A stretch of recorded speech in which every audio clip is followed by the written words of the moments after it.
Hello, everyone watching and listening. Today, I'm speaking with author, journalist, and political commentator Glenn Greenwald. We discuss the war on mis- and disinformation, how a false social moralism, religious rhetoric, conceptions of safety, and false compassion have been used and misused to reshape the Western world into a good versus evil polarity.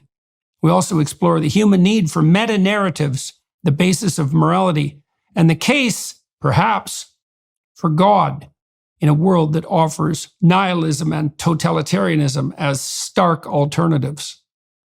All right, so I was looking today through your biography and your books and trying to figure out what we could most productively discuss, and I thought that this comment by Rachel Maddow in 2014 might be a good place to start. She described you, in theory, as the American left's most fearless political commentator. And so I have a bunch of questions about that. And the first one might be, what the hell is the American left? And do you think that that's an accurate portrayal of you? And I'm not being smart asking that question. Like, it isn't obvious to me at all how the political lines are drawn now.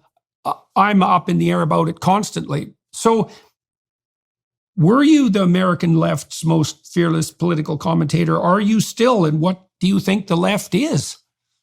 One thing I can tell you for certain is that that is not something she would say in 2023. My recollection is that was actually a little bit earlier. I think it might have been 2009 or 10 at the start of the Obama administration when I became a very vocal critic of the Obama administration.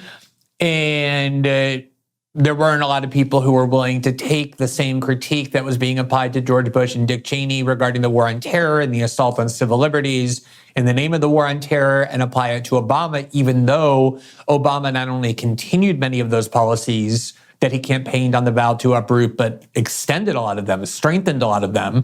And suddenly people on the left either lost interest in that or decided that actually it was now justifiable, given that it was now in the hands of a benevolent leader rather than some swaggering evangelical like George Bush or this kind of caricature of capitalism like Dick Cheney. Their views on the actual policy just switched overnight, and mine did not. One of the things, though, that I always said from the very beginning, I started writing about politics in 2005. I did so overwhelmingly as a reaction to the war on terror. I was writing not as a journalist, but more as a constitutional lawyer. That was more my interest. I was saying things like Americans detained on American soil and then detained for years without charges, just based on this declaration they were enemy combatants with no trial, no hearing, just based on the say-so of the executive branch.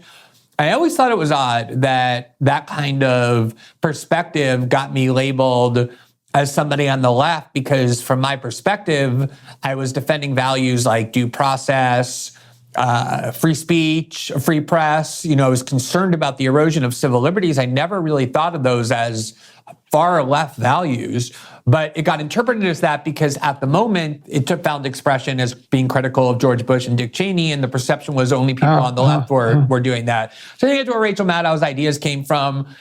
I haven't changed my views on any of those issues at all. Now, defense of civil liberties, opposition to censorship codes is right-wing, just 15 years later. And I think a lot of times people consider me on the right, even though, as I said, my views really haven't changed. But I think that's where that comes from. Okay, so yeah, in 2006, you wrote, "How would a patriot act defending American values from a president run amok?" And that was G.W. Bush, one of the many presidents who've run amok, but certainly that was what you were writing about. Okay, so that's how you got identified initially as on the left. Now, you started a First Amendment litigation law firm in 1996. And I guess, so I'm kind of curious about why that was, why specifically concentrating on the First Amendment. And then I'm interested in how that tangled in with your rising suspicion and apprehension about the restriction of civil liberties after 9/11. When I got out of law school, I worked for about 18 months at one of the major Wall Street law firms and knew immediately that was not for me. I knew from the start it wasn't for me. I grew up pretty poor. The lure of a big paycheck like that was something I just wanted to kind of get a taste of.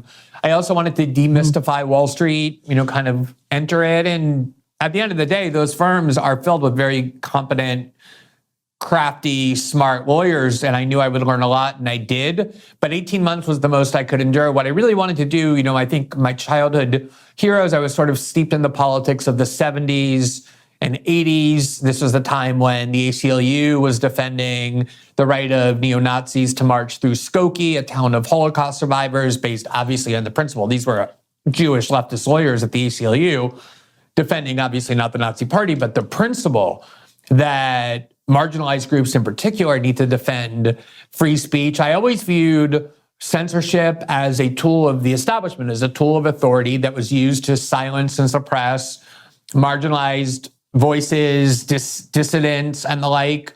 And so the desire to use the tools I had gained in law school in defense of those kinds of political values, those kinds of causes, was something that was probably at the end of the day what made me go to law school more than anything else. I certainly didn't want to defend Goldman Sachs and insurance companies the way I was doing. And so I was able to, I think one of the very first prominent cases I took was there was this neo-Nazi leader in Illinois who was quite smart. He went to law school, he passed the bar exam, and he applied for admission to the Illinois bar so he could practice law. And the Illinois bar rejected his application on the grounds of moral fitness and character, which is what they used to do to communists in the 1950s and 60s. They were barred from practicing law on the grounds that they lacked moral fitness. And a lot of Supreme Court cases that established these landmark First Amendment cases said you cannot bar people from professions because of their political ideology, however pernicious that ideology might be. And so now to watch that happen from the other side, kind of a left-wing or a liberal attempt to define moral character and fitness, not on whether you steal from people or whether you assault people, but whether or not you have the right political views, was very disturbing to me. So I represented him, I represented his quote-unquote church, and a couple of other cases that were designed to implant in the law the seeds of this censorship regime, and kind of became a specialist in those kinds of cases. So, well, a couple of comments about that. The first is, I don't know what the situation is in the United States, but the professional colleges in Canada are increasingly taking a restrictive view of fitness to practice. I mean, I've been subject to, I think, 13 charges, essentially, by my professional governing board.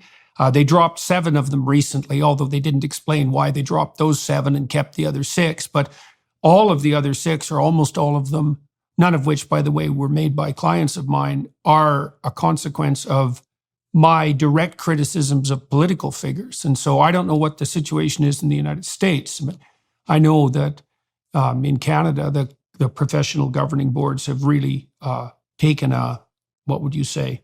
They've allowed free speech for professionals to take a back seat. And it strikes me as extremely dangerous because I don't see exactly what the members of the general public how they're going to be served by therapists or physicians who are too terrified to say what they think. And I mean, I've had dozens of physicians tell me, even more than psychologists, even though my battle is with the psychology governing board, that they're so terrified of their professional organization, that's the Ontario College of Physicians, that they won't say what they think about all sorts of things. So I don't know, what's the situation like in the US on the professional regulatory board front? Well, in theory, it's supposed to be more difficult in the United States to do those sorts of things because of the First Amendment. And on some level, it is mildly more difficult.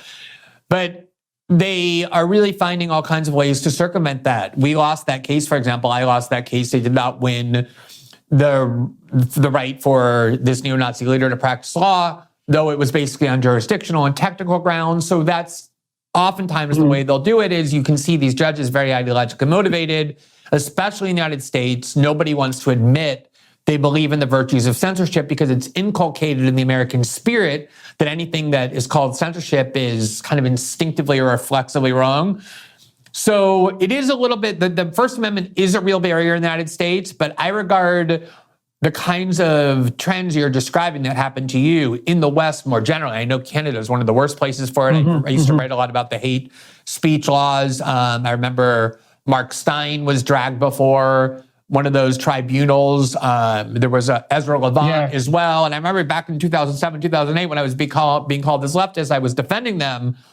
And a lot of people on both the left and the right, I think, were surprised, but I could see this coming.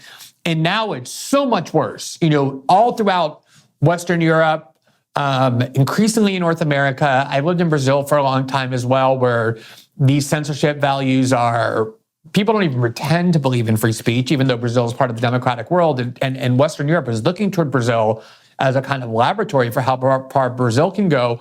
Particularly the interest is in censoring the internet, but beyond that, you see people now being excluded from the financial services industry. People can't open bank accounts or use PayPal or any of these mechanisms that in modern life we need to generate an income and sustain our families and pay our bills purely on ideological grounds. There's not even a pretense, as you said, there's no patient complaint in your case.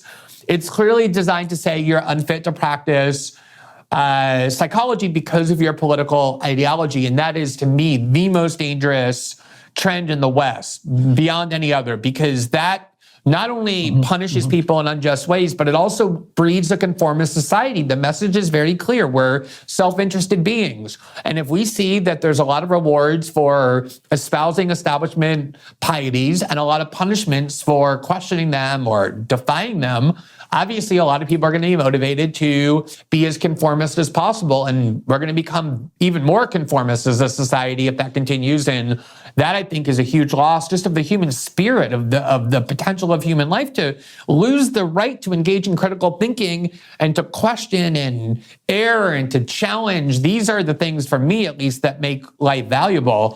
Well, also, you when you were formulating your defense of free speech, you mentioned the fact that marginalized voices, let's say minority voices, need to be heard. But I would extend that too. I mean, I think often the majority voice isn't heard and is subject to censorship. And I think that's happening more and more often in the West. But there's also something else, because people might be leery, let's say, of your willingness to defend neo-Nazis, at least to defend their right to, be as obnoxious as they generally are.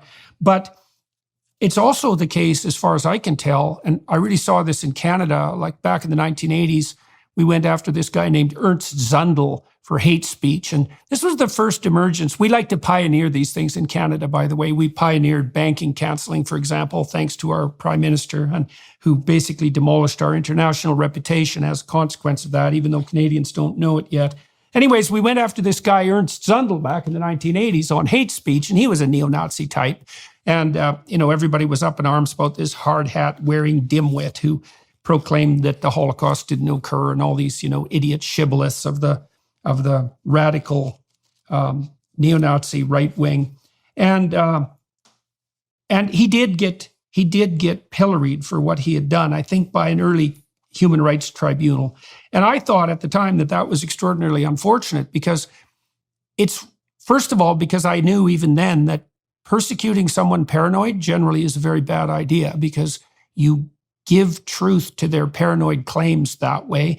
And second, if you take these people like Zundel and you drive them underground, then you don't know what the hell they're up to. And part of the reason that we need a culture of free speech is so that we can observe very carefully what the fringe is up to constantly and keep an eye on their machinations. And part of the reason that actually turns out to be useful is because most people who are highly pathological can't help telling you what they're going to do.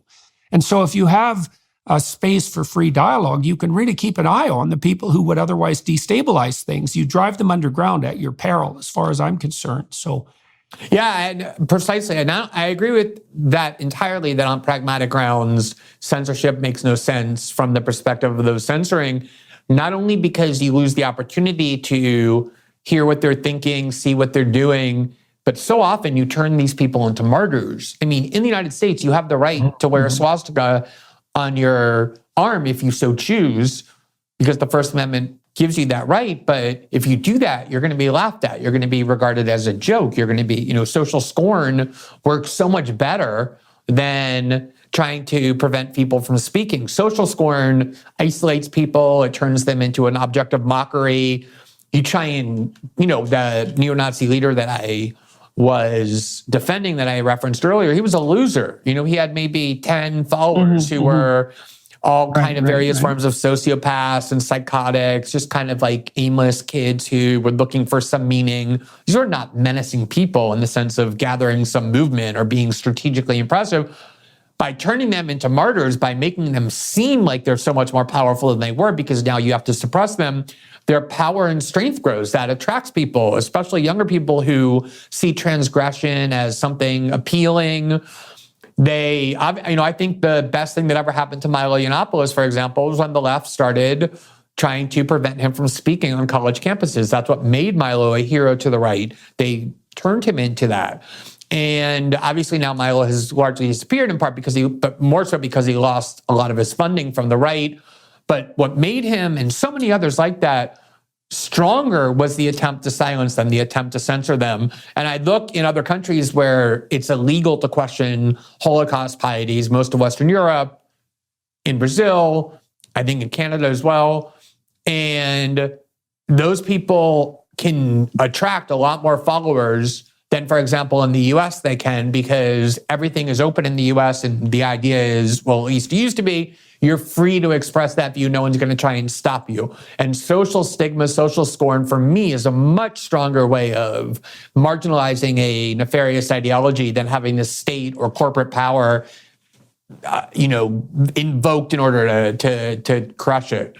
Well, yeah. Well, the other thing too, of course, when you get that extension of state power and corporate power, there's no telling whatsoever what direction it's eventually going to turn in. I mean, I interviewed Robert F. Kennedy Jr. a couple of weeks ago for my podcast, and the YouTube took it down. And this was really shocking to me, I must say. First of all, I thought it would provoke more of a storm of outrage in the United States, because you guys were obsessively concerned for 3 years about Russian collusion in relationship to election interference, which all turned out, as far as I could tell, to be nothing but rubbish, or very little more than that. But here we have a large corporation, essentially Google, actively interfering with an ongoing presidential campaign by a Democrat, not by a Republican. And yet that seemed to go by with very little notice. And so and this is really quite staggering to me, even though I'm already aware that the Democrats are nowhere near as terrified as the radical left as they need to be. The fact that the censorship could already proceed to the point where it was actually a Democrat who was being censored doesn't seem to register with the Democrats, who don't seem to understand that in the wrong hands, and that could be at any moment, that power could be used precisely against them. And so, and then one more thing, and I'll get your comments more generally on this. I've been following the UN Twitter feed more recently, even though that's a very dismal and disheartening thing to do. And one of the things that I see there that's really, would say top of the list for appalling international globalist utopians is the fact that they're constantly prattling on about hate speech and disinformation, and enjoining the people who are following them online to be very careful about what they share, and adopting this idea that a top-down centralized apparatus can be used to separate, let's say, fact from fiction, which would be lovely if it was true, but has never been true and never will be. And so what do you think's accounting for this? How do you understand the mounting pressure that's faced by this bedrock commitment to free speech? What the hell do you think's going on? So, first of all, I agree with you completely about Google's censoring of RFK Jr. in a lot of, you're talking about somebody not only from one of the most storied political families in the United States, and not 8 generations removed. His father was the Attorney General of the United States. His uncle was the United States president. He spent most of his life as a mainstream environmental lawyer. He endorsed Hillary Clinton in 2008. We're not talking here about a leader of a neo-Nazi church. We're talking about somebody who has spent his entire life in the American mainstream, who now is being silenced, doing an interview with one of the most listened to podcast hosts in yourself, and somebody who is polling at 20% 20% of Democratic Party voters say they intend to vote for this person for president. And the most powerful corporations, or one of the richest and most powerful corporations ever to exist, Google, sweeps in and says, this is something that you are not permitted to be heard. And what happened was, what always is the tactic of censors is they always pick a test case in the beginning that they believe is someone who is sufficiently hated or disliked so that everybody will acquiesce to the precedent simply because their emotions for that person are so high. So the first person to really be deplatformed in this collusive effort by Silicon Valley was Alex Jones. And Peter Thiel was on the board of Facebook at the time, Mark Andreessen in Silicon Valley, and a few other people stood up at the time and said, no matter how much you hate Alex Jones, this precedent is going to work its way slowly, or maybe not even so slowly, to expand into the kinds of voices that you probably think shouldn't be censored. And by the point that you cheer the precedent in the first instance because you allow your emotional dislike for this person to outweigh your rational capacities, it will be too late. The precedent's already implemented, and then you're left to just bicker about its application rather than the principle itself. And that's precisely what has happened. They began quickly censoring mainstream conservative voices. Devin Nunes went to Rumble in part to escape from Google censorship, and then a huge stream of people did as well. One of the most shocking things that happened along those lines, Rand Paul questioned a couple of epidemiologists, scientists who were testifying before the US Senate about the possible efficacy of ivermectin and other alternative medication for COVID. It was a Senate hearing, a hearing in the United States Senate. Rand Paul put it on his YouTube channel as a excerpt of this hearing, and Google decided that was something that ought not to be heard as well. So as for the question of why this is happening, I think it's twofold. I think one is that millennials and now Gen Z are very much steeped in the idea that the gravest danger is not empowering centralized authority to dictate what we have to think and what we can and can't hear, but instead is the danger that comes from ideas that they dislike. And as you said, it is true. A lot of times the ideas that are being censored are ideas held by the majority. I still regard them, though, as marginalized ideas because what matters more than the numbers is often who's in power. And the elite, people who are the guardians of elite discourse, have views that are increasingly at odds with the majority of the population. And those are the views that get passed on as from on high as kind of the mandated orthodoxy. And the views held by the majority of people end up being treated as marginalized or dissident views that get silenced simply by virtue of the fact that the majority has no power and the elite has so much power. So I think part of it is just this generational cultural sense that began with millennials, has gotten worse with Gen Z. If you look at polling data, you see this clearly, that free speech is not really a paramount value anymore, that there are other values in their views that outweigh free speech or the right to have debate and be heard. But I really think the accelerant to everything was the election of Donald Trump. I think Donald Trump's election was such a gift to the American establishment because it enabled them to depict Donald Trump not as what he was, which is a continuation of the American tradition, as a symptom of the failures of the neoliberal elite, of the anger that neoliberalism has produced all around the world. They instead depicted him as this kind of singular, unprecedented evil, this never before encountered menace and threat to all things decent, including democratic values. And if you can convince people that they're not just engaged in ordinary political conflict, but instead kind of an existential, overarching, historic battle of good versus evil, kind of like giving it religious overtones, which is what our politics has absorbed. On some level, everything and anything becomes justifiable in the name of prosecuting that cause. And a lot of people got convinced that the evils of Trump and his movement were so overarching that everything had to be thrown out the window. The role of journalism, the virtue of free speech, the idea of due process. They really believe they're confronting this insurrectionary, criminal, fascist movement that wants to install a white supremacist dictatorship. This is how they think. And if you convince enough people of that, and that is what the elite class really believes, I don't think they're pretending to believe that. I think they genuinely believe that. They're constantly reinforcing each other in this sort of herd behavior.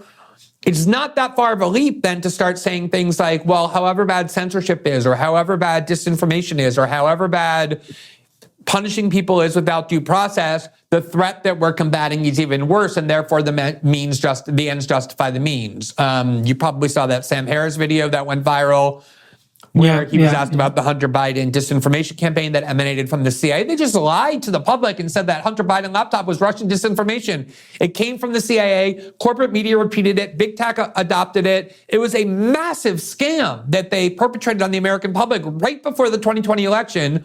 One of the biggest journalistic scandals, I think, in the history of our country. And when Sam Harris was asked about that, being the kind of cogent, candid thinker he is, he essentially gave voice to the idea that I still think the evils of Trump outweigh everything, that even lying and censorship of that kind is justified in the name of the cause of stopping Trump. And I think that has become the predominant ethos of our elite class. And that's where the censorship support is coming from.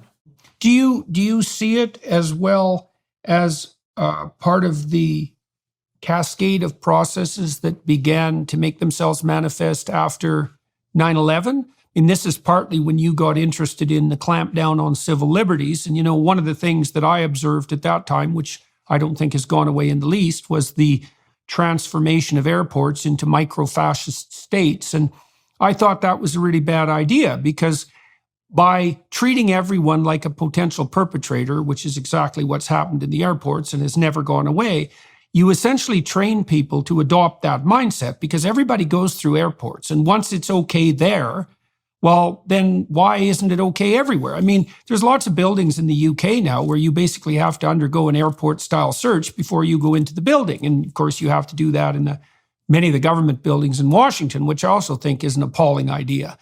But so is there an additional thread that's promoting this top-down clampdown that you think is a consequence of what occurred after 9/11?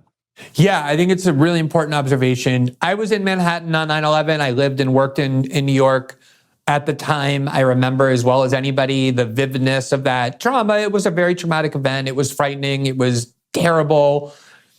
I understand that people's fears were activated in a way that made them be willing to support things they never would have supported otherwise. I ended up supporting things that I ordinarily would have recoiled from, like most people in the United States did. It's just that even with the war on terror, even with an attack that cataclysmic that just wiped out 3,000 lives in one of the most horrible ways imaginable, I think while the extremism that emerged from that, I remember Newt Gingrich wrote an article in 2006 advocating the First Amendment be amended to constrict free speech in the name of stopping Muslim extremism, or whatever he was calling it, jihadism or Sharia law.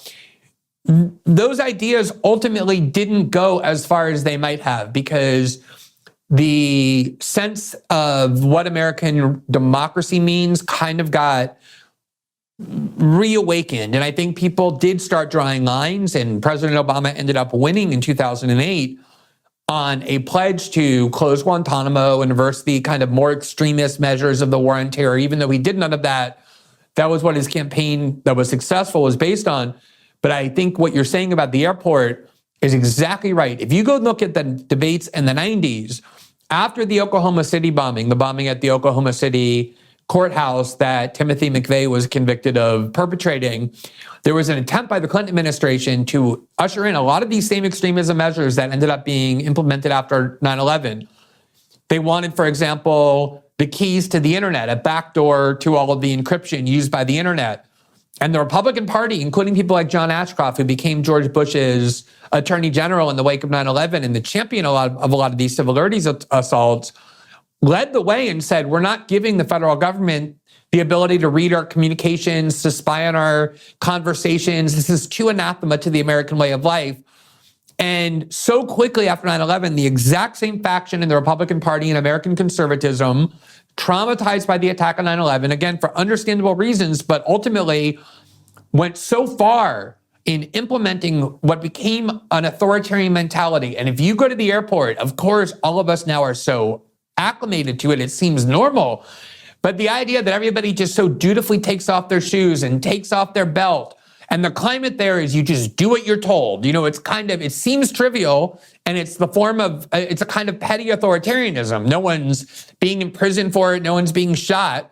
But what it is it's almost more insidious because of that, because exactly as you say, it started conditioning people that in the name of safety, we need to unquestioningly obey authority, kind of submit to whatever humiliations, whatever orders we're told to do, and to watch the American conservative movement that was so steadfast in their opposition to the idea of federal government power in the 1990s immediately turn around and start meekly taking off their shoes at airports and doing everything that they were told and going through these machines in the name of safety, I think was quite transformative. And I do think it started training Americans to accept the kinds of infringements on their autonomy in the name of safety that even just a couple of years earlier would have been unthinkable.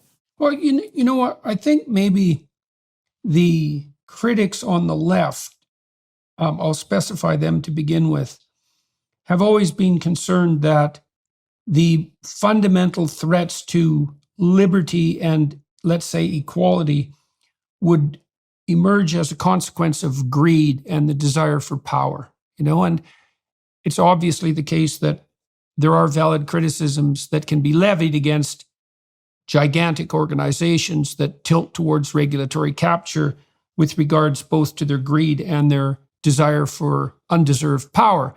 But I think that the left has radically underestimated the threat that fear poses to liberty. And I guess that's probably true of the right as well. And what you're laying out is a case where the excuse for interfering with fundamental liberties is always something like a higher, or is very frequently something like a compassionate concern for safety.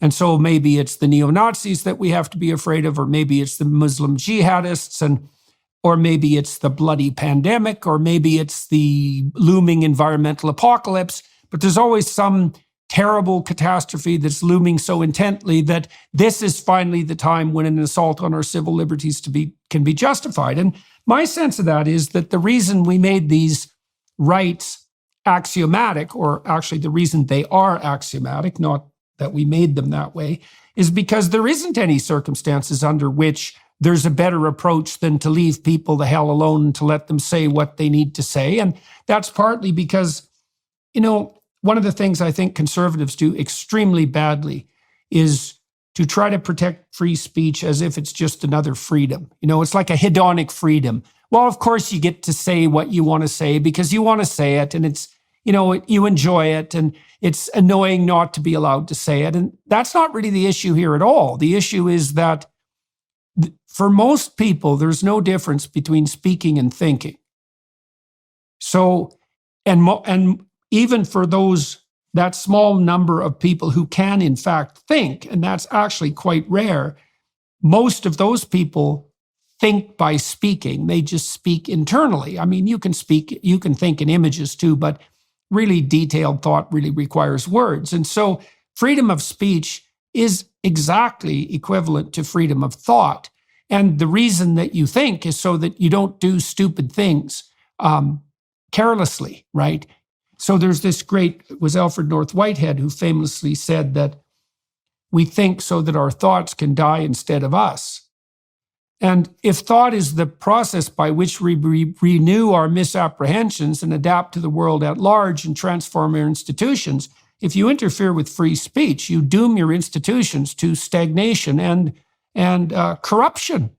And so then you have to say, well, if you're going to be afraid, let's say you're afraid of the coming environmental apocalypse, you might want to be equally afraid of the measures that people take to deal with that apocalypse that are going to interfere with freedom of speech, because that'll interfere with our ability to adapt, and that'll be far worse than anything we can conjure up on the environmental front.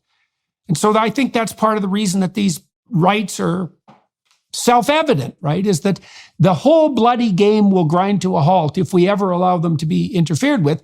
And that means ever. And that basically means your neurotic catastrophe is not sufficient justification for your desire to infringe on my free speech. I don't care what your bloody emergency is.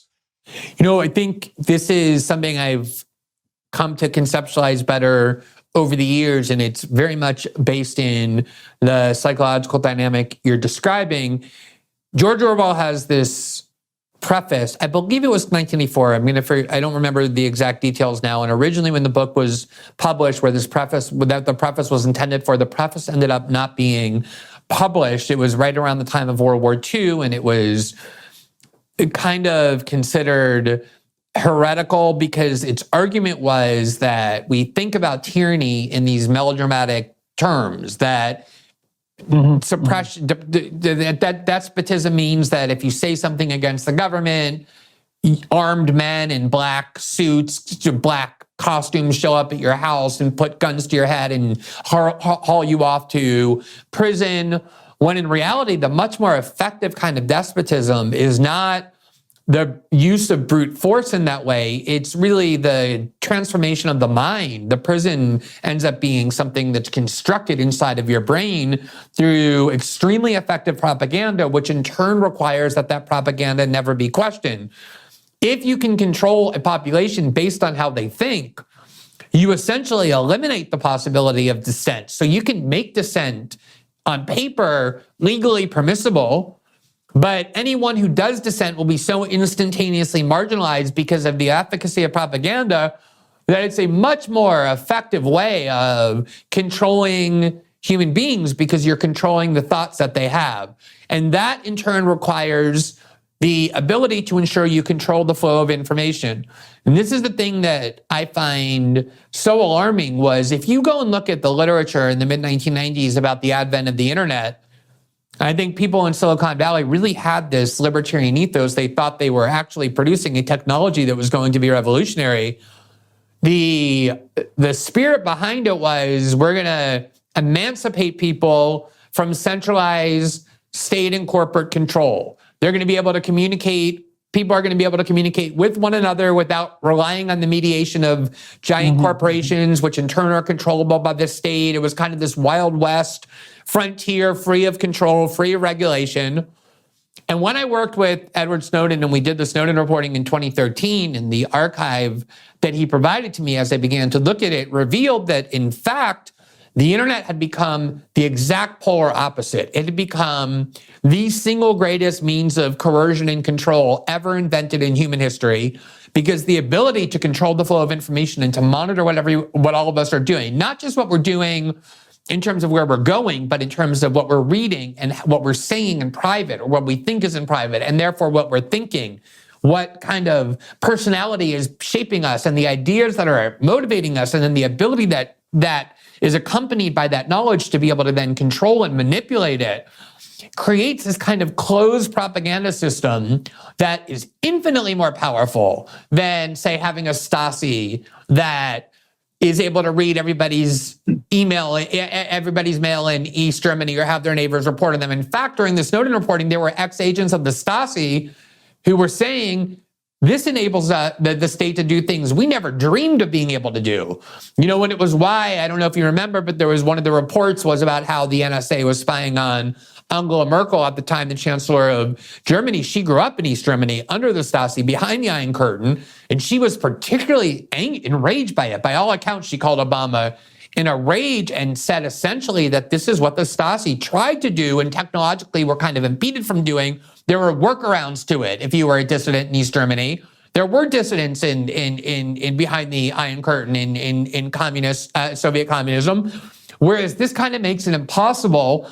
And increasingly what it's relied on is, as I was saying earlier, I think these elites who believe that Trump is the singular evil, that everything is justified in the name of stopping him. I say they genuinely believe it, because even people who are reasonably intelligent, who have been educated, all of that, are very prone to propaganda. Propaganda is a weapon that has been developed over many decades that is designed to cater specifically to what our needs are psychologically. It creates a reward system, a punishment system. It's very powerful. I think all of us probably have the experience of having been propagandized in one way or the other, where we come to realize we believe something that we've never really critically assessed, that we've kind of just absorbed in the ethos. I know I've had that experience many times before, and I think that is really what the censorship regime is about. It's not necessarily to punish dissidents, although that is part of it, it's really to ensure that people are only getting exposed to a flow of information that serves the interest of a small elite so that you don't have to kill and punish dissidents. You just eliminate dissent, and the few people who are, for whatever reason, kind of resisting it end up just so marginalized that it doesn't matter anyway. And on some level, it's almost better to have them because it casts the illusion that there's still some lingering freedom. Now, you made reference in our conversation here to the religious overtones, let's say, that accompanied claims that Trump, for example, was, the sum of all evil and going to instantiate a white supremacist totalitarian state that would rule to the end of time. And you wrote a book in 2007, A Tragic Legacy, How a Good versus Evil Mentality Destroyed the Bush Presidency. So I want to delve into that for a minute and share with you some thoughts I've been developing, and you tell me what you think about them, okay? I'm still working this out. So, there's a gospel phrase that you're to render unto Caesar what is Caesar and unto God what is God's. And the idea there one of the ideas there is that there are separate conceptual domains for different kinds of concerns. And so the way I read that, at least in part, I'll tell you a backstory. Now and then when I was working as a clinician, I would have clients tell me things that were truly terrible, like multi-generational, murderous, terrible, long family histories of hidden sexual abuse, lies so deep that you can hardly imagine them, way out on the pale, beyond the pale, right? And for me, that was the land of good and evil. And one of the things that would happen if I was discussing things that were deeply affecting enough to give the people who had the experiences post-traumatic stress disorder is that the tenor of the conversation and the language itself would almost inevitably become religious. And it helped me understand that part of what religious language does is enable us to conduct a dialogue about what's truly malevolent, right? Beyond the political. And that made me wonder, if the religious collapses so that you can no longer render unto God what is God's, let's say, because that entire belief system disappears, then maybe everything that should be attributed to God, so to speak, is now played out in the political realm, is that you get a collapse of the religious into the political. And the reason that that's a catastrophe is because then you can no longer conduct the political as political. It degenerates into a war of good against evil, but a very, I would say, unsophisticated war. So I'll just close with this, and then you can comment if you would. So one of the things that happens as the Judeo-Christian corpus of what would you say, of conceptualization of good and evil, as it develops, the notion is that spiritual battle between good and evil is something that should be conducted on an individual basis and within. So that if you want to constrain evil, you don't search for it in the external world, because that can make you a persecutor and an accuser. You attempt to bind its manifestation in the confines of your own life. And that's partly what takes it out of the political realm. And so if you don't do that and it collapses into the political, then you start looking for demonic enemies everywhere to account for malevolence. And the problem with that is that it turns you into a censorial, self-righteous persecutor. Now, you wrote a whole book about, the good versus evil mentality destroying the Bush presidency. And you talked about the religious overtones that are associated, for example, with justification of censorship on the, oh my God, this is finally the apocalyptic threat basis. I'm curious about what you think of the conceptual scheme that I just laid forward, that we need a language for dealing with good and evil per se, and a separate political language. And if we don't keep those separate, well, one collapses into the other. It doesn't disappear. Yeah, it's interesting. As I listen to that, I grew up without a lot of religion, like many people these days in the West do. My grandparents were steeped in Judaism, but not very it wasn't very extreme. It was more cultural, I would say, than religious. My parents less so. And then by the time we got to my brother and myself, it was almost non-existent. And, like in early adulthood, I kind of considered that a source of pride, like so many people do. It's a hallmark of sophistication and modernity that you've discarded these archaic conceptions and we're now, advanced and all of that. And obviously, technologically, we are more advanced than the generations that came before us. But I think a lot of times with that comes a certain hubris that because we're more technologically advanced, it means we're more advanced in every way.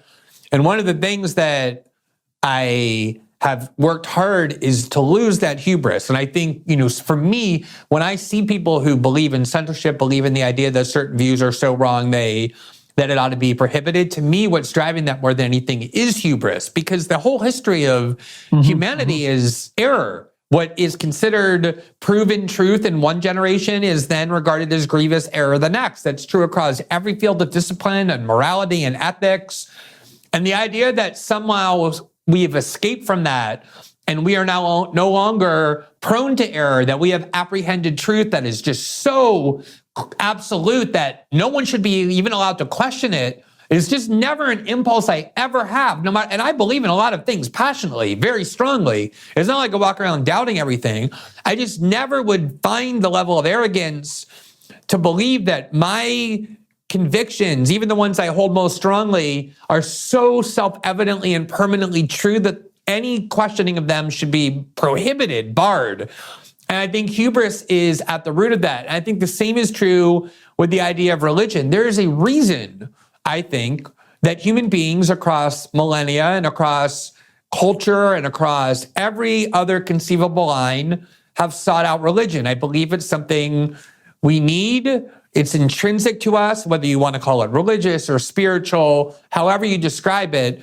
It's something that is a part of us and that we're going to seek out one way or the other because it, I believe, is a human need. It's something I've started looking for myself as I get older. Now that I have kids, it's something that has become a bigger part of my life. And if you don't have that in the form that people have traditionally had it with the established religions of Judaism or Christianity or Islam or Hinduism or any of even smaller, more modern religions like Mormonism, I think people are going to find a way to express that. And these days, they use politics as their vehicle for it. And that is what's so dangerous, is exactly what you're describing, because the fanaticism and the faith and the righteousness that comes from that religious and spiritual expression can be extremely dangerous if imported into politics, which isn't about, as you say, for me, this religious and spiritual exploration is about what we do internally, how we understand ourselves and our relationship to the universe and whether there's something bigger than ourselves and our purpose. It's a very introspective and personal endeavor, whereas politics is about wielding power in a way that controls and influences the lives of other people. And if you import this religious component into it and cease having empathy for other people's experiences and ideas and just are always convinced that whoever is on the other side of your tribe is intrinsically evil and you're intrinsically good, again, it's going to devolve into that ends justify the means mentality. And in politics, that is historically an extremely dangerous way of navigating the world. So do you think, so I've been talking to Douglas Murray about this topic quite extensively, I would say over a number of years. And Douglas was raised in a more religious family than you were, a Christian family.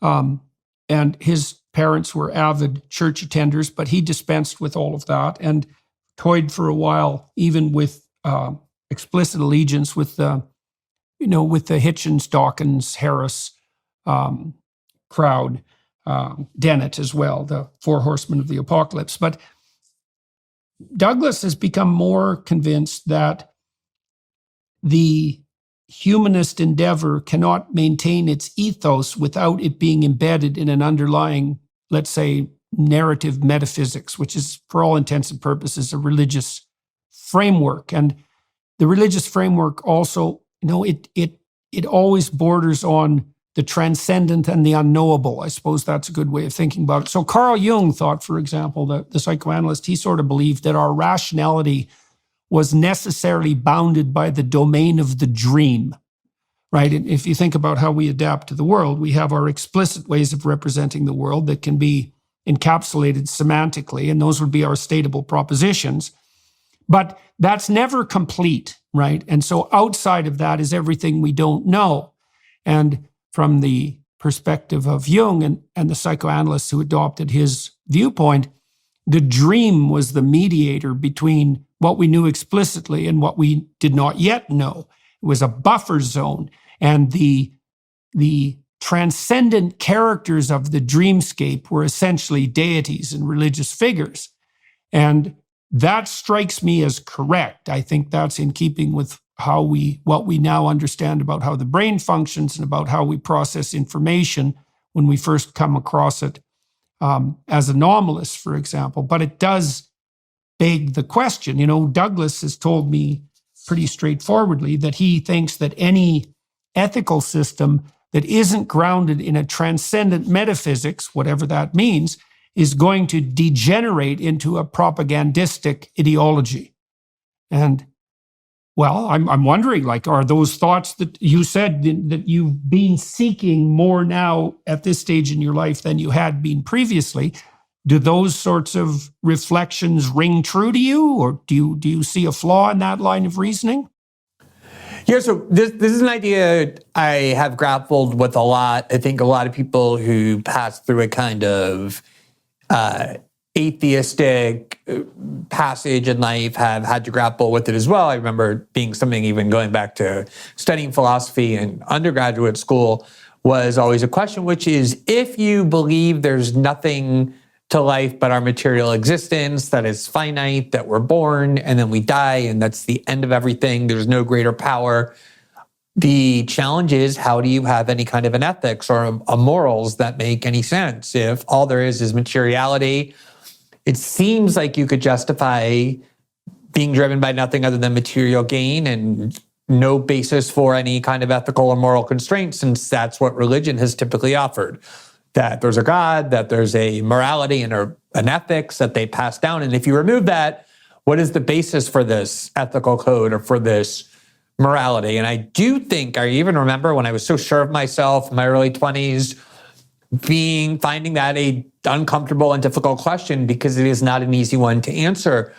And I think as I've gotten older, I've also started viewing spirituality and religion, and I kind of use that interchangeably, as necessary for a complete human existence. And I know that has become the foundation for my own ethics, for my own morality, the sense of empathy and compassion that you have for other people, my view that becomes a necessity to honor that, to be guided by it. And I do really wonder how it's possible, if you live your entire life without that, to avoid turning to nihilism. And I think a lot of people do turn to nihilism when Western society tells them there is nothing spiritual or religious that's valid.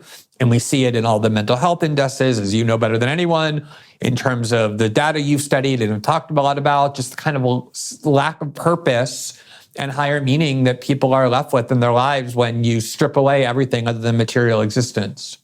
Yeah, well, the materialist atheist types, I suppose, would object, and I try to make the argument as powerful as possible, that just because you come up with a hypothetical, practical necessity for a certain kind of belief, let's even call it a certain kind of delusion or illusion, right? That doesn't justify the hypothesis of something supernatural or transcendent. But I would respond to that perhaps as follows. The first is that we have some relationship with the whole, and because we're a part of a larger whole, and we don't know what that relationship is, but there has to be some relationship. And I suppose your relationship with that larger whole, existence as such, could be positive or negative, and it's conceivable at least that that's a decision of faith, whether you're going to act in accordance with the principle that being itself is essentially good, and to try to understand from that what ethical obligations that lays on you.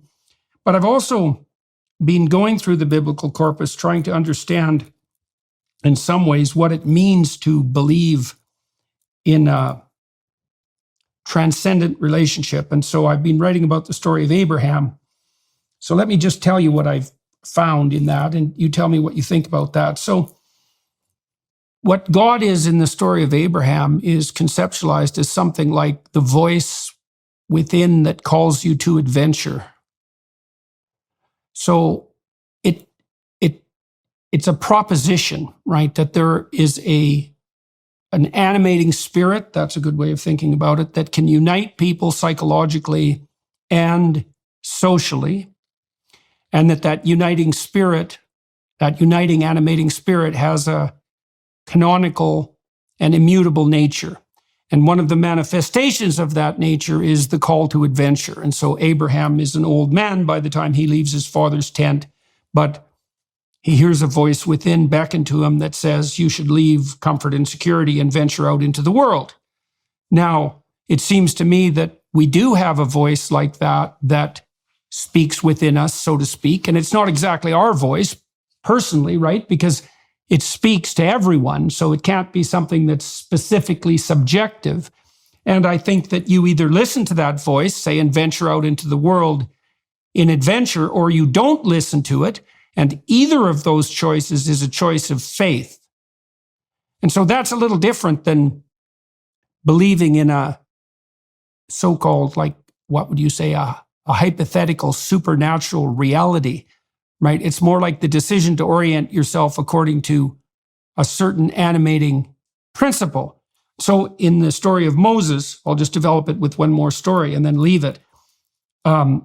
The same spirit that calls to Abraham to embark on the adventure of his life is the spirit that calls to Moses to free his enslaved people from tyranny. And the hypothesis, the biblical hypothesis, is those are manifestations of the same central animating spirit, right? That's Yahweh in the Old Testament. So the hypothesis there is that there's a transcendent spirit that animates humanity, and one of its manifestations is the call to adventure, and another one of its manifestations is the call to resist tyranny and to move out of the domain of slavish habits. And so it seems to me that you either believe in those propositions or you don't, but that either choice is a choice of faith, right? Because you could say, well, tyranny is acceptable and so is slavery. That's a decision of faith. Or you could say that tyranny is not acceptable and neither is slavery, and that's a decision of faith. And I don't see any non-faith alternative. And the same thing applies on the adventure front. So I don't know what you think about that, but maybe you could make some comments and tell me, how that strikes you. It is, of course, the challenge of this conversation, and you're absolutely right, the fact that there are positive outcomes from believing in something. In other words, if you believe in religion, it's a lot easier to have a foundation for a moral code, doesn't make that belief true. There may be positive benefits from it, and it could be completely false. That, of course, is logically true. With all of these questions, though, we're dealing with a lack of dispositive proof, even concrete evidence, empirical evidence of the kind that we normally want when we're deciding whether to affirm a belief. But that's true from all sides of this perspective. If you want to believe there's some supernatural force greater than yourself, some force of the universe, whether it's a god or some other similar concept, of course you cannot provide mathematical proof or anything close to that, but that's the same for arguing its negation. You cannot prove the absence of it either. And this gets back to what I was saying earlier about, I think sometimes because we are technologically advanced, we mistake that for being advanced in other ways, that all of our wisdom is necessarily superior to those who came before us. And at the end of the analysis, I do feel a certain kind of humility when I look at the fact that human beings for millennia, across cultural lines, across religious lines, have been seeking the same sort of fulfillment, the same sort of purpose. Now, maybe that's just a psychological desire to believe that life can't just be the 70 or 80 or 90 years when we're on the earth and there's no purpose to it, and we all kind of deceive ourselves into believing otherwise. But my perceptions about all of this ultimately can only be based in my own personal experience and the ability to connect with things that do seem very clear to me to be a spiritual presence, a part of a whole, a transcendent force, are things that just feel very real to me. It didn't previously because I can't prove them rationally. And I think in the gospel and the stories you're referencing, and there are a lot of others, one sees a similar spirit in other religions as well. You know, obviously, people who believe in one religion believe it's the true religion, and the rest of the religions are, by definition, false. When I look at these religious doctrine that have been around for so long, I see a lot more similarity than I do differences. There are obviously dogmatic and doctrinal differences that are important. I think it's all about the same human craving.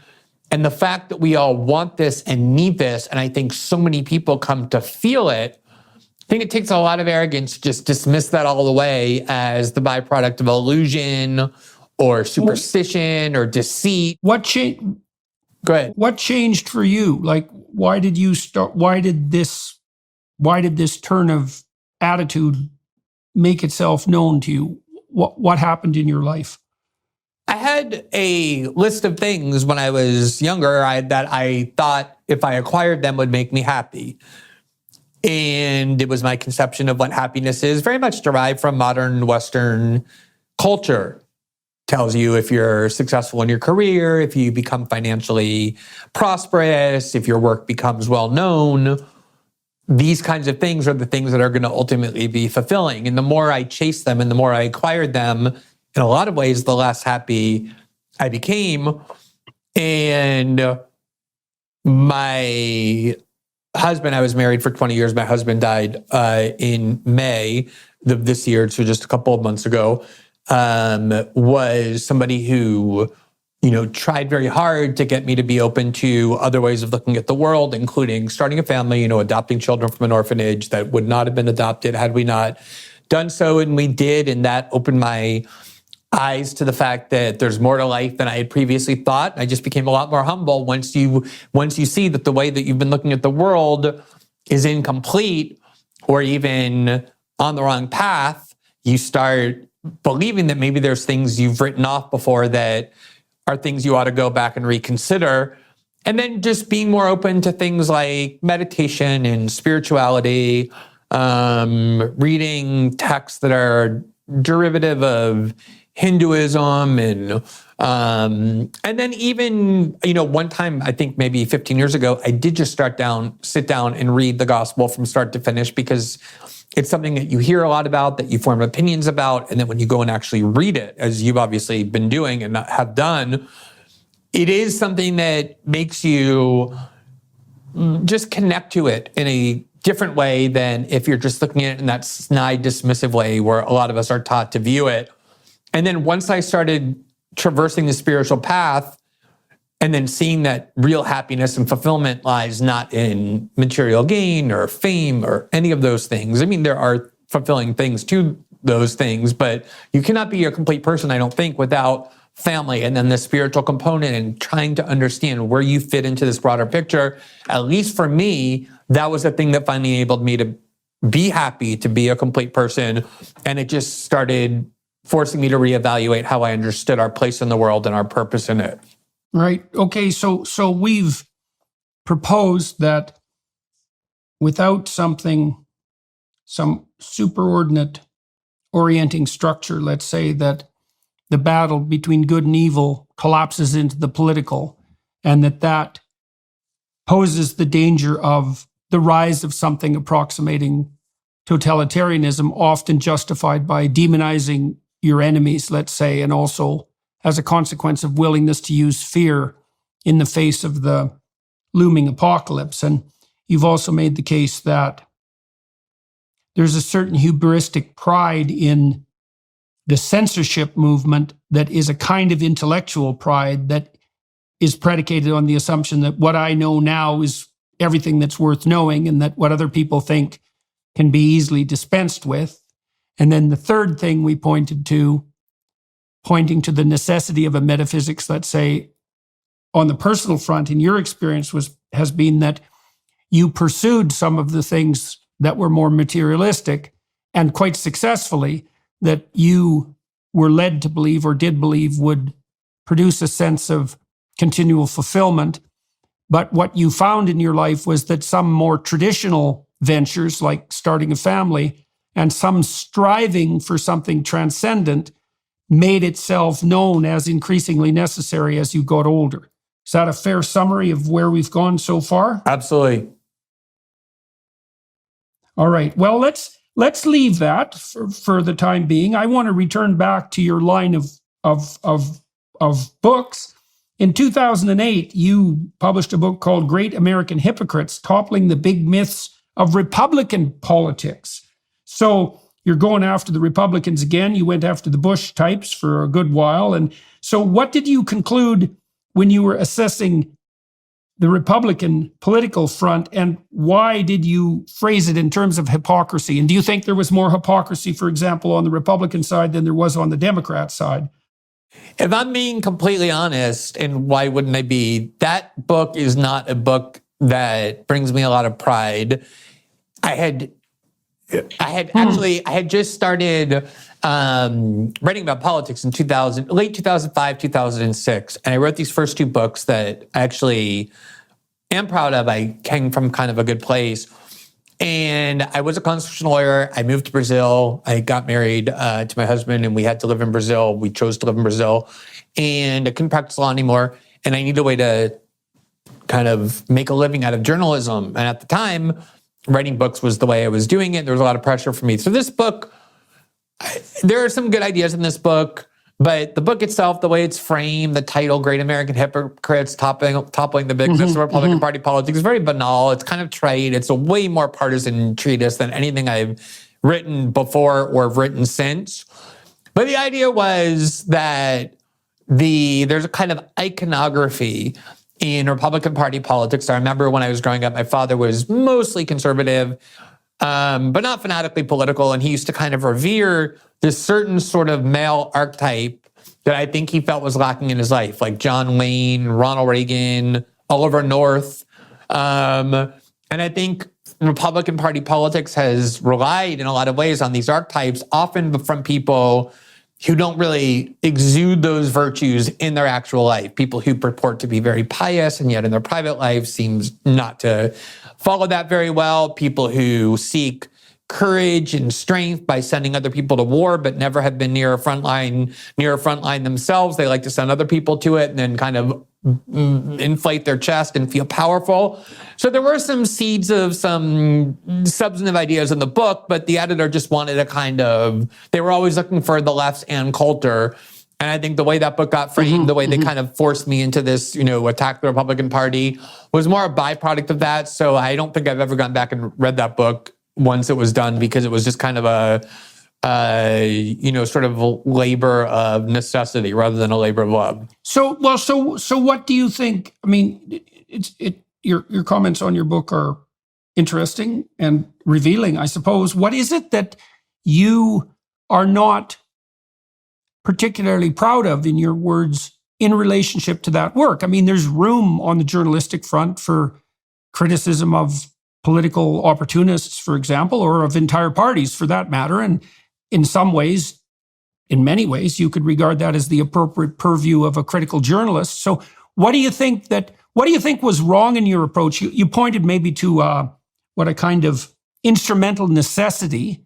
And what do you think it was that clouded your vision, let's say, so that you're not as happy with that book as you might be about some of the other ones that you've produced? I think it's just the partisan nature of it. I think the critiques I made are by no means confined to the Republican Party, but book publishing, especially in politics, kind of the crudest way of trying to make a book successful from a commercial perspective is to feed a certain political camp with material that will validate their presuppositions, will tell them that they're on the right side.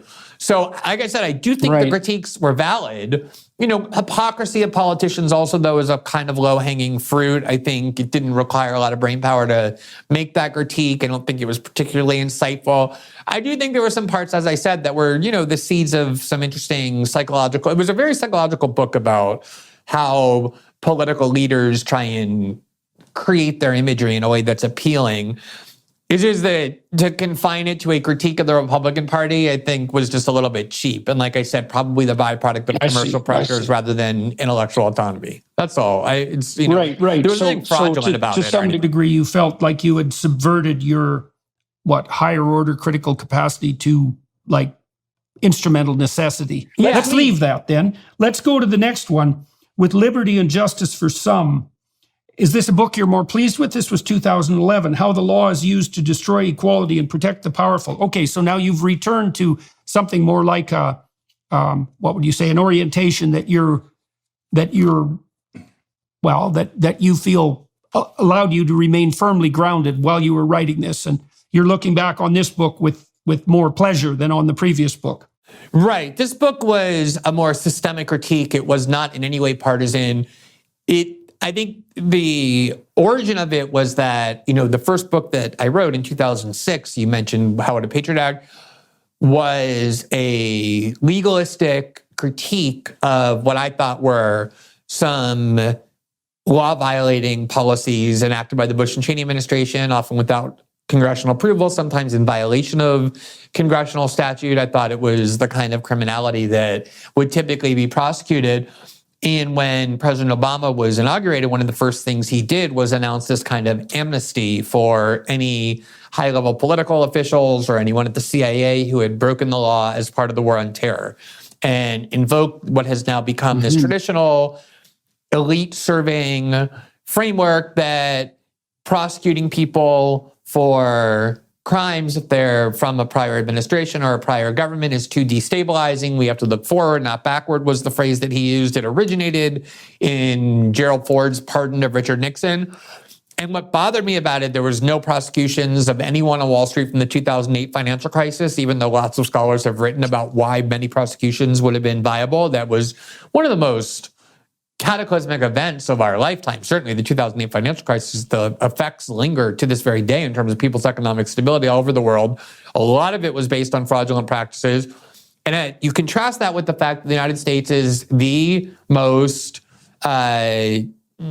pro-jail country on the planet. We have 5% of the world's population, and yet 25% of prisoners on the planet are in American prison. We imprison people for longer periods of time for crimes that ordinarily would not be punished.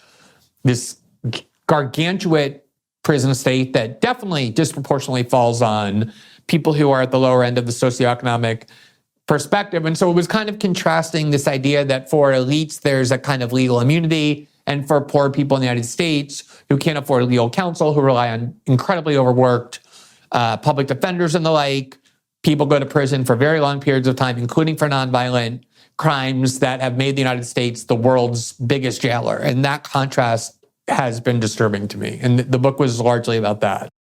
Right. So it sounds like a more classic left-wing take, I would say. I mean, I'm still trying to position you politically to some degree. I mean, not that I have a particular reason for doing so, but it's one of the questions we've left unanswered is how you conceptualize your political stance.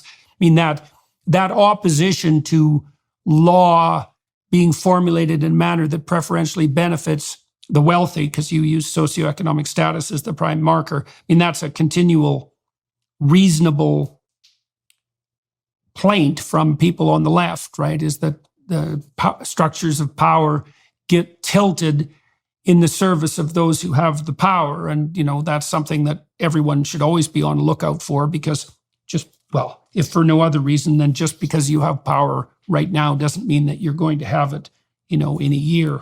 So we should all watch out on that front. So what can you walk through your conclusions in that book? Like what did you see as the causes? You talked a little bit about the proclivity of one administration to forgive the sins of the previous. You talked about the free pass that was given to people who were involved in the 2008 financial scandal. Are there other what would you say? Are there other threats to the integrity of the law that you see as particularly germane in the US at the moment? I mean, I think that book grew out of a concern that has intensified in the last decade that the West in general is now a society that has a larger breach than ever before between elites on the one hand and the vast majority of people on the other. You referenced earlier, for example, the fact that many of the views that are now considered taboo, or many of the beliefs that are considered unworthy of being aired, or happen to be beliefs that majorities of people subscribe to. And those prohibitions are being imposed by an elite class that is so wildly at odds with the vast majority of people over whom they're essentially ruling, which is a very destabilizing framework for a society to have. If you look, for example, at polling data about crime, and you listen to Black or Latino elites on television or people with newspaper columns, you would think that the vast majority of non-white people want the police defunded, want the police deconstructed, hate the police, don't want the police in their neighborhoods. And of course, if you look at polling data, you find the exact opposite is true. Black people, Latinos, people of any race who live in poorer communities either want the same amount of police or more police in their neighborhood. There's this constant breach, obviously, with gender ideology. There's that breach with a lot of culture war issues, with the question of endless warfare, with the question of gigantic corporations, between the views of the elite class and the views of the vast majority of people over whom they're ruling.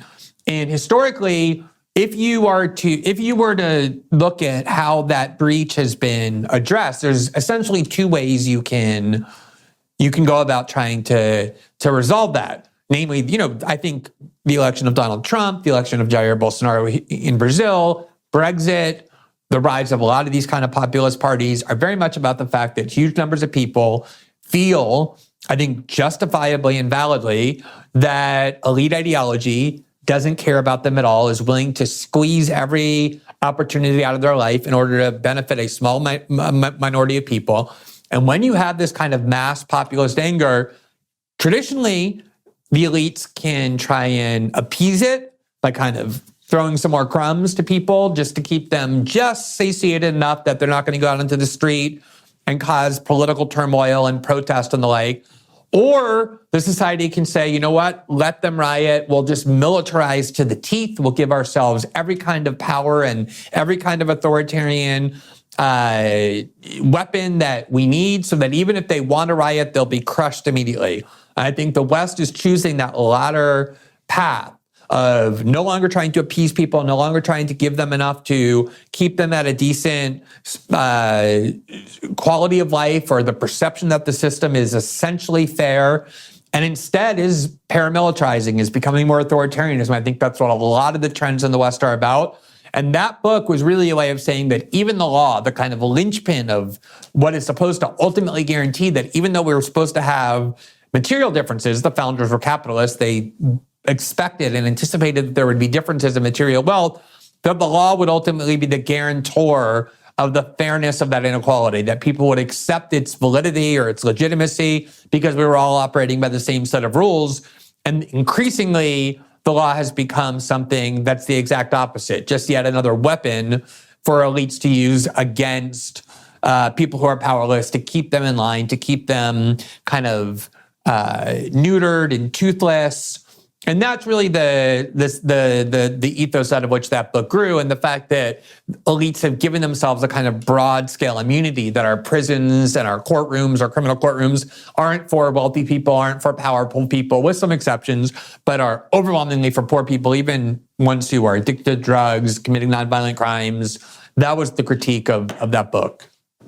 So let's segue from that into your 2014 book, That's No Place to Hide, Edward Snowden, the NSA, and the U.S. surveillance state. And so, well, that obviously develops some of the themes that you were just discussing, which is the proclivity of the elite. And I have some questions about who you think the elite are exactly, because that's an interesting issue.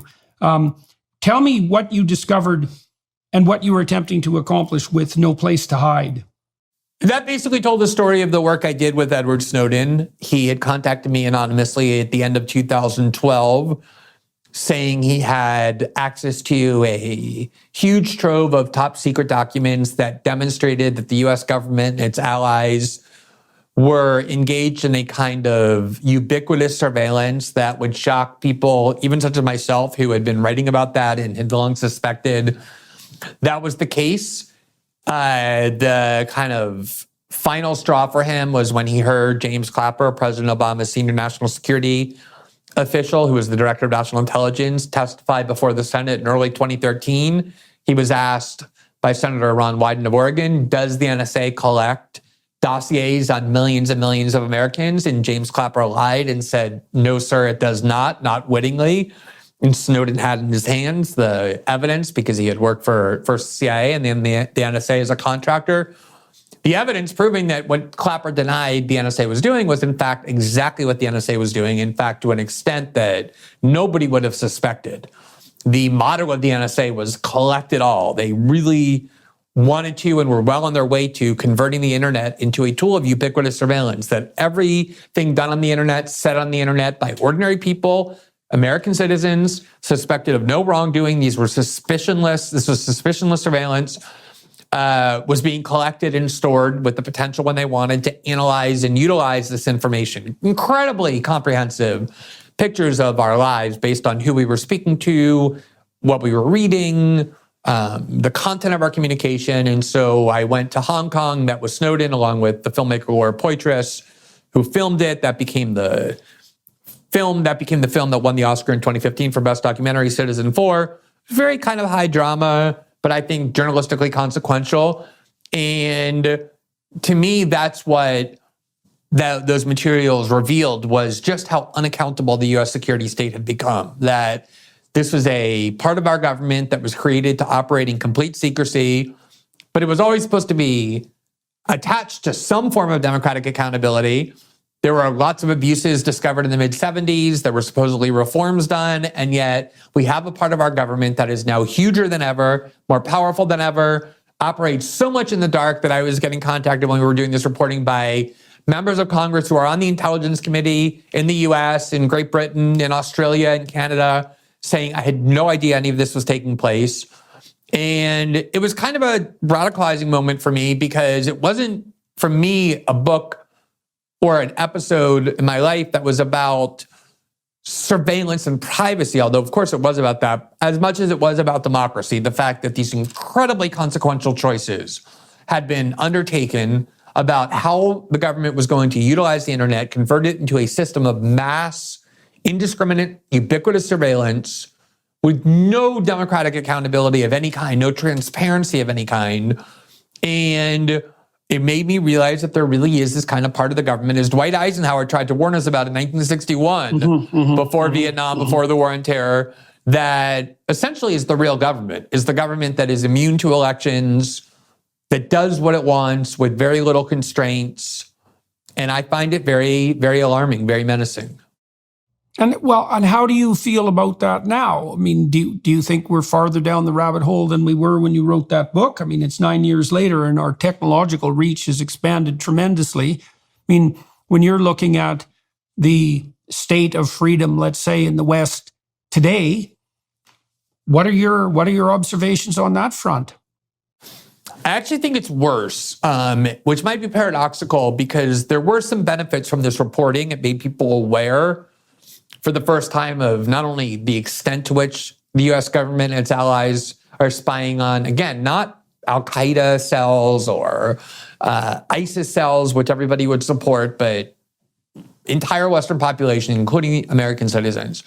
And that awareness made it possible to take precautions against it. So people use encryption more than they did before. Big tech companies like Facebook and Google were pressured to demonstrate they were protecting the privacy of their users by also using encryption. So it did construct some barriers to what the government had been doing. But one of the interesting things was, at the time we did the Snowden reporting, you're talking 2013, the fear that had once been inspired by the mention of Al-Qaeda had really worn off. This is now 12 years after the 9/11 attack. There had been no mass casualty terrorist attacks in the United States anywhere near 9/11. Even the ones that had happened quickly in Madrid and in London in the years following, those kind hadn't happened.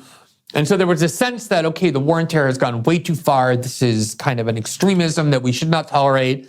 And then very quickly, ISIS emerged in 2014 and 2015. ISIS was presented as this threat worse than Al-Qaeda. And then 2016, in the 2016 elections, suddenly Russia got kind of revitalized as the existential threat that America and the West faces. Brexit was blamed on Russia. Trump's election was blamed on Russia. And it instilled this kind of sense that, no, we actually like the CIA, we like the US security state, we believe it needs to kind of operate without limits because the enemies we're facing are so great. And that was going back to what we talked earlier about how people have been convinced to think about Trump. They also began thinking of that about Vladimir Putin and Russia, even though American presidents from Clinton to Bush to Obama to Trump had talked about Putin as this kind of rational figure with whom they could do business, suddenly got converted into the new Hitler. And this ability of the US security state and its allies in the media to always give people this new frightening enemy that convinces them that they need to acquiesce to authoritarian powers is almost impressive. And the way in which American liberals, in particular, the Democratic Party, started feeding on this hatred for Russia and this belief that Vladimir Putin was this kind of Hitler-like figure, along with Donald Trump, pushed them into the arms of these agencies because they perceived correctly that these agencies were trying to sabotage the Trump presidency. This is where Russiagate came from. It was a CIA concoction. They fed it every day to the New York Times and the Washington Post, which gave themselves Pulitzers for it. It revitalized these fears. And I think these agencies, and I don't just think, if you look at polling data, you'll see they are held in higher regard than at any time since the peak of the Cold War, particularly by adherents of the Democratic Party. I think one of the best things that Donald Trump did was usher in a kind of skepticism about these agencies that had never previously gotten a foothold in mainstream Republican Party politics before. But for exactly that reason, the establishment wing of politics and media and the Democratic Party views these agencies as more benevolent than ever. And that is a really alarming mindset. You tweeted, and this might be relevant, well, it's relevant to what you just said, but it might also be relevant to maybe what we'll close this discussion with, which is, how do you characterize this elite? Let's say that things are being done in service of. So you tweeted out, the cultural left, meaning the part of the left focused on cultural issues rather than imperialism or corporatism, has become increasingly censorious, moralizing, controlling, repressive, petulant, joyless, self-victimizing, trivial, and status quo perpetuating. Now, I've had the opportunity to ask 20 or 30 congressmen and senators on the Democrat side when they think the left goes too far. And I asked Robert F. Kennedy that actually in our interview, and that was the one question he declined to answer, saying that he wanted to put forward a vision of unity, especially on the Democrat side, rather than disunity. You know, and fair enough, but I've been struck by the fact that the Democrats in particular can't see the danger of their radical fringe and seem utterly unwilling or unable to dissociate them from what I see as behind the scenes manipulators with an almost psychopathic bent. That's the increasingly censorious, moralizing, controlling, repressive, petulant crowd. You talked a fair bit about the elites today, you know, and the elite from the leftist perspective has historically been those who are wealthy or who occupy higher positions on the socioeconomic ladder. But it isn't exactly obvious that the elite on the left are characterized by those descriptors precisely. I mean, when you're trying to conceptualize who constitutes the censorious tyrants or this increasingly repressive force, what do you conclude? Where exactly is the are the enemies of freedom, so to speak, the enemies of free speech, at least, let's say, where do you think they're primarily located? And is there a new conceptualization necessary that makes a mockery of the old political divisions? Yeah, this term elite, you're absolutely right to interrogate this. It is obviously a somewhat ambiguous term, and that ambiguity sometimes allows a kind of reckless use of it. You just throw that word around, you're not really sure exactly to whom you're referring. It almost has this kind of like melodramatic lure to it, like, oh, we're always against the elites. Everybody we dislike is the elite. And so I think it is important to ask that question and have at least a concrete sense of who you're talking about. I think it maybe even differs based on what kind of policy debate you're having. So maybe the elite is a little bit different when you're talking about economic policy, where I think probably the large corporate power cares most about economic policy and uses their weight and throws their weight around most there, the tax code and regulation and things of that kind. Then you have a kind of foreign policy elite that has some overlap with that, but probably is different in a way as well. And then you're talking about the culture war, the cultural kind of debates that increasingly, I think, unfortunately, have come to dominate our discourse. And in large part, it's because the left has prioritized the culture war. If you go and watch left-wing YouTube shows, the most popular ones, or read or listen to left-wing podcasts, which I do, it's part of my job, and I think, it's necessary for me to kind of stay in touch with every political sector. The extent to which the culture war generally and gender ideology and trans issues in particular receive the bulk of the attention is almost shocking to me. I mean, left-wing politics traditionally in the 20th century was about opposing imperialism and militarism and corporatism and oligarchy, and now there's almost none of that. I mean, there's, on the left, you wouldn't even know there's a war in Ukraine. You wouldn't even know there's a foreign policy. That is almost entirely ignored in favor of this kind of fixation on trans issues and gender ideology. Right now, one of the longest standing and biggest left-wing YouTube shows, The Young Turks, is in the process of being utterly decimated and canceled.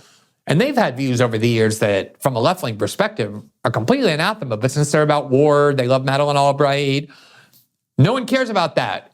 They're being canceled because they cross the one line you can't cross on the left, which is questioning some of the most outer fringes of extremism, trans ideology, including whether or not biological men should be able to compete in women's sports, whether puberty blockers are safe for children, where even in Northern Europe, they're debating those things.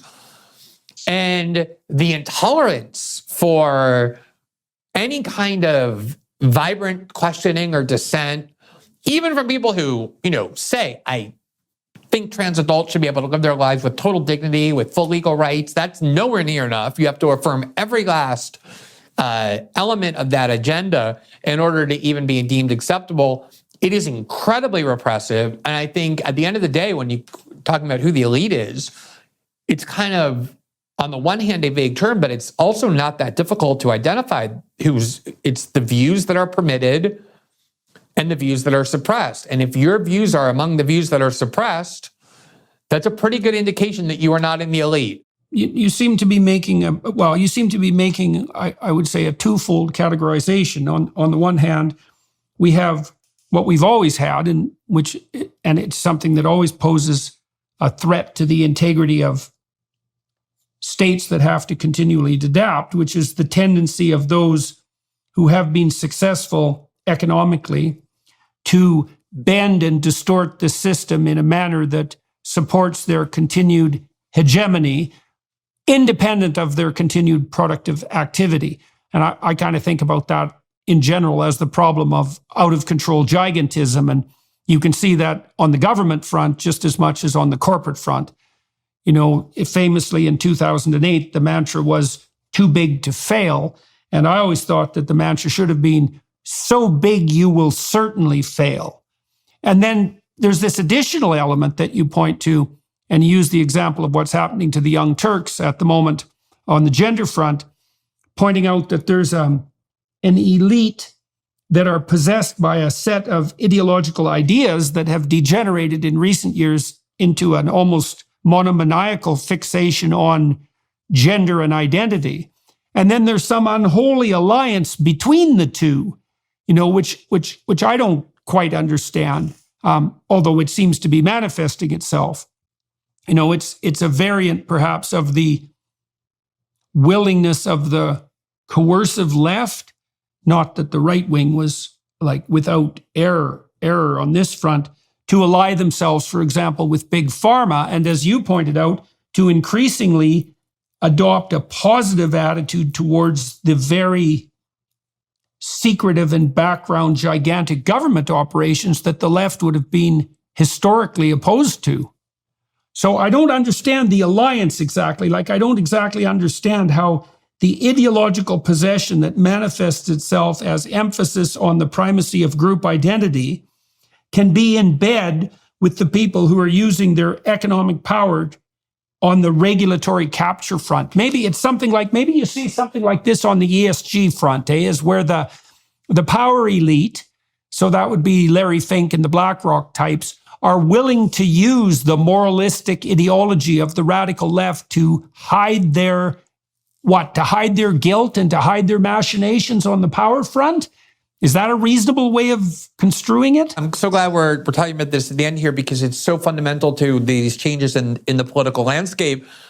The fact that you, for example, were censored by Google while you were interviewing RFK Jr. and have been censored before, and people who believe what you believe on the question of trans ideology and gender ideology are censored routinely by Google and Facebook and the pre-Elon regime of Twitter, whereas nobody would ever be censored by big tech for being as extreme as you want to be on trans issues, urging that 12-year-olds be given puberty blockers, or that young girls get mastectomies the minute that they decide that they're dysphoric. Obviously, no one's getting censored for being on that side of the debate. You see the manifestation of the elite there. So suddenly you are this left-wing culture warrior who likes to think that you're antagonistic to capital, and yet the largest and richest corporations are completely on your side on these debates. In fact, they're your enforcers. Yeah. I noticed this for the first time right after we did the Snowden reporting in 2015, so it was about 2 years after it began. The British version of the NSA, which is the GCHQ, really probably the most extremist in this Five Eyes alliance. They're sort of the ones that do the things that not even the NSA will do when they can't go far enough under the law or ethics. The GCHQ steps up and does it. In 2015, they bathed their futuristic headquarters in the colors of the rainbow flag, declared LGBTQ Day, apologized for their treatment of some of the gay code breakers, including Alan Turing during World War II, and then suddenly began embracing the left's cultural agenda. Now the CIA does it, the FBI does it, they all celebrate Women's Day and LGBT Day, and every one of the, and corporations obviously do it too. And therein you can see exactly what these institutions of power perceive as in their interest, who to side with and who not to side with. And you look at who gets censored, you look at who corporations are endorsing, what these institutions of militarism and surveillance are, the flags they're waving and the ones they're not waving, and it's not difficult to see what is elite opinion and what isn't. And whether it's because it's cynical, maybe there is part of that, like, oh, we know if we wave the rainbow flag and we're the CIA, that will get the left to embrace us more, or whether it's just the fact that the new elite leaders in Western institutions of authority have become true believers of these causes, probably some division of both. Ultimately, it doesn't matter. The fact of the matter is that establishment power, including capital, is on the side of the left in the culture war. And as a result, they have become this kind of bullying faction that no longer really opposes large-scale financial institutions or corporate power or militaristic power, because they perceive correctly they're on their side and they're their allies. Well, I think that's probably a good place to end. We managed to tie things together there at the end. I mean, I guess I'll add one more comment. It struck me that the best camouflage for psychopathic manipulators, and those are people who will do anything instrumental to advance their own narrow self-interest. A well-documented group, let's say on the psychometric and psychological front, the best camouflage for assiduous instrumental self-promoters who are willing to manipulate others, say using fear and to accrue power to themselves, is compassion, is the guise of compassion. And what that means too is that that corporate malfeasance can cover itself up by allying itself with the useful idiots of the compassionate left. And I don't mean the people who are using compassion necessarily on the left as a manipulation in and of itself. I think there are plenty of people who do that, but the people who are naive enough to assume that a show of compassion means the real thing. And the fact that those enablers exist, and I think the Democrats, by the way, are rife with such people, means that the real manipulators at the levels of operating at the levels of undeserved and untoward corporate power, governmental power for that matter, can manipulate entire populations by claiming to be compassionate while going about their normal business, which is the accrual of power to themselves. And I think that accounts for that unholy alliance, and that strange alliance between, because it is a strange alliance, between the left, which historically, in its best manifestations, did provide a voice for the dispossessed, for the unholy alliance between the modern left and the corporate and gigantic government, between the corporations and the gigantic forces of government and media. So that seems to be where we're at now. And it's not obvious how you conceptualize that or oppose it within the confines of the classic divisions between right and left, right? It's a whole new landscape that's presenting itself to us, and it seems to require new conceptualizations.